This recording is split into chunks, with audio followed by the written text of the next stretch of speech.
Alright, so in this video I'm going to go into suffering and the problems with suffering and some questions. So I got some questions for believers. So theist, please, I have some questions for you. So feel free to write in the text comments, and I'll try to get back to you if I feel it's necessary.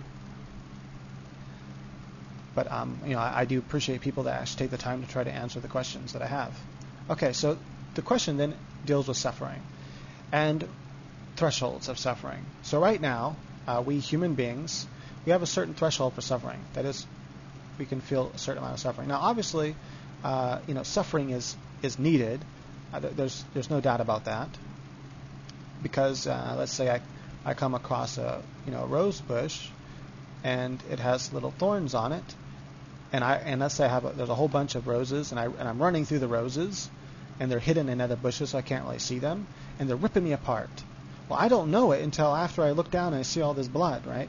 But because I can feel pain when I run through that rose bushes, I immediately know that I'm in pain, something's wrong, and I stop.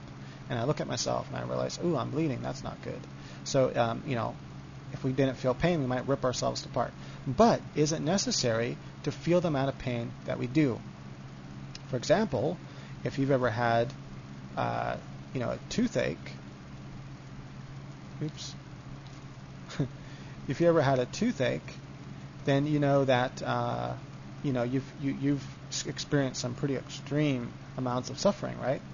So let's say your incisor, you get a toothache up here in your incisor, it gets infected, it hurts so bad that you actually want to take a pair of pliers and rip your tooth out, and you just can't take it, man. You're going insane, and it hurts so bad. In fact, you end up passing out.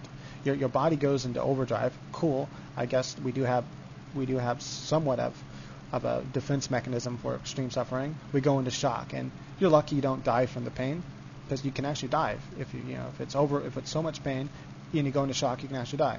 But you don't die. You just go into shock and pass out, and you wake up in the hospital, and they fix your tooth. They give you some sort of shot or something. Okay. Why did God create us to where we had that high of a threshold? So let's say right now the most amount of pain we can feel is way up here. And it's so much that it actually makes us pass out. It makes some people kill themselves. That is, some people suffer so much, their suffering is so great that they just blow their head off. They can't take it anymore. Why did he create it to where our suffering's down here? Just enough to where we know something's wrong and get it taken care of. Ooh, my tooth hurts. I better go get it taken care of. But it doesn't hurt so bad that, I'm going to kill myself, or I'm freaking out, or I pass out. I'm in agony, going insane, and I'm praying for someone to knock me out. I go and get drugs or something to knock myself out. Rather, it just hurts enough to where I'm like, I'm going to make a disappointment. I'm going to go check this out and see what's wrong. And I go make a disappointment, and they figure out what's wrong, and the pain goes away. Enough to where if I run through a rose bush, it hurts. I'm like, ooh, that hurts. I better stop, Or, if someone shoots me in the stomach, blood comes out. And I'm like, oh, that hurts really bad. I need to go to the hospital. But it doesn't hurt so bad that I'm like grinding my teeth and shaking my foot and wishing that I died because it hurts so bad. It's just enough to where, hey, get me to the emergency room. I'm damaged. But also, God could have created the human body in such a way that it can feel very minimal pain. Let's say way down here, very minimal pain, but has a type of awareness that something is very wrong. Instead of, ooh, I'm in a lot of pain, go to the hospital now. Instead of that being the indication, I need to go to the hospital right now, I can't wait 2 days, oh, my appendix is about to burst. We just have such an awareness of our body and everything that's happening in it, right? He could have designed us that our brains are so cool that it has this awareness of what's going on throughout the entire body, and it knows something's wrong with my appendicitis. We just know. My appendicitis is bad. I need to go to the hospital right now. How can you know that? Well, it's only hurting a little bit. How do you know you don't just have gas? No, it's my appendicitis, man. No one would question you because we'd be built that way. So he could have designed us in such a way that we would know something's wrong with us with a very limited amount of pain. So why did he create us with this if he's so good and so holy and so awesome, if he actually exists, why would he create us with this high threshold of pain? Why would he give us more than we can bear? You know that verse in the Bible, and I know I'm trying to keep these videos like directed just towards God in general, not towards Christianity or Islam or Hinduism. But sometimes, because I was raised Christian and because I know a lot about different religions, I like to go into specific things. And so the Bible says that God will not give you more than you can bear. That's pretty much what it says. It's not those exact words, but He will not give you more than you can handle. Now, some people try to answer that and say, well, that means that,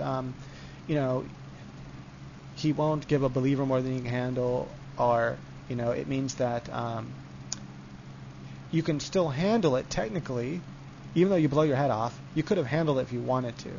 You wouldn't have gone insane. But the thing is, some people do go insane from the suffering. They actually lose it. Matter of fact, shooting yourself in the head, you kind of have to, very few people that blow their head off with a gun do it because, they're sane. They usually, most people that kill themselves do it because they are in a state of like temporary insanity. Their suffering is so bad, whatever it is, whether it's emotional or physical, their suffering is so bad that they can't take it anymore, and they end up killing themselves to just like insanity. And if they would have just waited for the insanity to go away, they wouldn't have wanted to kill themselves anymore. So, that all this didn't have to be that way. We didn't have to be insane like this, or so much suffering that we go insane. So, God won't give you more than you can handle because you really could handle it. Well, no, they really couldn't handle it. They really went crazy and they really killed themselves. They honestly really could not handle the suffering. So God does give some people more than they can bear. Well, God doesn't really give it to them. They give it to themselves. Okay, whatever, fine. But you can see the problem there. These answers are not adequate. And what we're left with is a God, if He does exist, that is kind of crazy himself, kind of sadistic. He wants us to go through these extreme sufferings. Why not design us better? Design us to where we don't have to go through these extreme sufferings. And so I guess we can kind of get into the argument of what's it called? Type of thing. If I can't remember what the technical argument is, but if God was intelligent and everything, that He would do a better job than what He did with us. For example, look at our eyes, right? Our eyes are not very good at all. There are many species that have better eyes than we do. They see better than us. Their eyes last longer than us. By age 30, your eyes aren't as good anymore. That is, if you notice that older people, I'm talking like 30, like my age, we can't read a book as close as a kid can. A kid can hold a book practically to his nose and read it. We can't. Our eyes get weaker. The muscles in the iris get weaker, and we can't focus that close anymore. We still have 20/20 vision. We just can't focus on something that close and read it, so we have to hold the book farther away. And our eyes go bad really quick. A lot of people by the time they're 50 need glasses at least to read. And that's a lot of people. And by the time you're 80, most people need glasses to read. Your eyes don't stay 20/20 by the time you're 80. It's very rare. So there's so many things. He could have created our DNA, right? Our DNA strand. He could have created our DNA strand in such a way that it never gets cancer. That our body never gets cancer. It automatically just rearranges itself and structures itself, and cancer never grows in our body. God could have designed our bodies to where we never get cancers and we never get these things that cause extreme sufferings. Why is it that little children, die of cancer? Why did He design the world and everything to be the way it is, that little children die of cancer? Oh, because Adam and Eve sinned, man. It's the first sin. Well, yeah, but God designed it then. If that's your answer, that, well, it's all Adam and Eve's fault. It's the cause of sin that we die like this and we have all these extreme sufferings. Well, God could have created it so that when man did make that mistake and they fell, instead of falling to this state here of suffering, they would only fell to this state here. So originally they were like, down here, no suffering. And when they fall and they eat the apple, they become like this instead of becoming way up here. In other words, God could have designed the human body, the Adam and Eve, that when they did fall, they wouldn't have gotten so horribly bad that they could have contacted things like cancer and AIDS and things that cause extreme sufferings. But they would have, He would have designed it so that when they fell, that they do suffer, just not that much. They don't get such extreme sufferings. They go pow, and they pow their head off. they don't get such extreme sufferings that, that they don't get things like cancer. That children who never did anything wrong, a little baby that dies at 2 years old, never did anything wrong as far as this life is concerned. And, so unless you believe in reincarnation, so if you don't, then, the baby did nothing to deserve dying of cancer, and it died of cancer. Okay, I'm out of time.